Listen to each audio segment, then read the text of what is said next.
Welcome to the course, this course on warrior leadership. I'm really excited to have you here watching these videos and working with me in this learning environment. I think it's amazing what the internet has made possible in terms of being able to share learning all over the world and share learning that otherwise might not be easy to share in terms of cost and availability. So that's fantastic that you could join me here. So I want to say briefly here, and I'll say more about this shortly, why warrior leadership?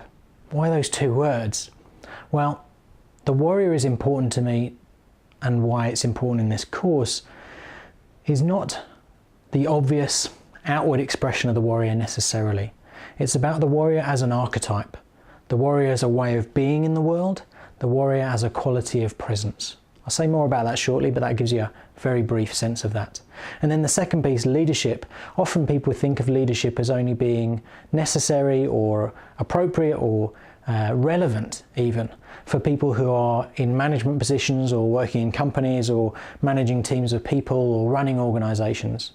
I think leadership is a foundational human capacity, the capacity to lead ourselves and others, to influence ourselves and others, to take positive action in the world.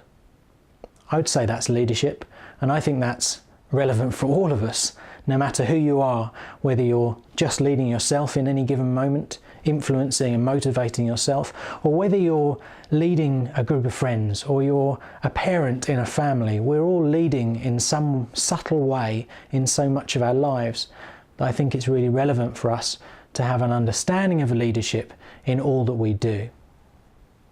So that's why warrior leadership. The shape of the course is going to run in this sort of 4 broad sections, and the fourth of those is broken down into some chunks as well.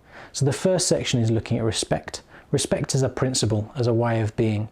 It's foundational in the warrior paths, the martial traditions. And for me, it's a foundational outlook. It's like the solid ground on which we can build everything else, a basis of respect. The next step is integration or integrity. So we're going to be looking at integration, integrity in all sorts of ways, not just as a concept, but how do we integrate ourselves through our bodies? How do we integrate ourselves through our minds? How do we integrate ourselves through our actions and feelings? How do we get all of that aligned so that when we take action, we can feel really positive and strong, getting right behind what we believe in and standing firm even in the face of challenges. Then the third section is about responsibility. That's the ability to respond, not just taking blame, which is often how responsibility is seen, but it's about being able to be ready to act even in the face of difficulty. How can I get out of my own way, stop being in knee-jerk reactions, and be able to be in flow and dignity and choice, even when life throws me a curveball. Then the fourth section is about adaptability, and we're going to look at that through 4 different lenses, being able to be aware and take action on 4 different levels of awareness.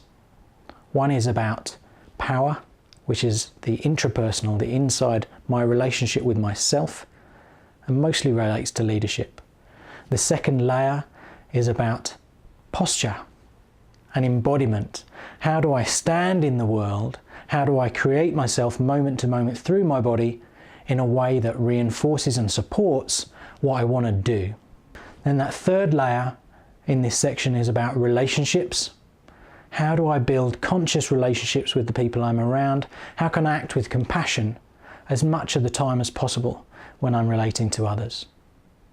And then the final layer in the section on adaptability, the final layer is about the transpersonal, relating to the planet, that which is greater than ourselves.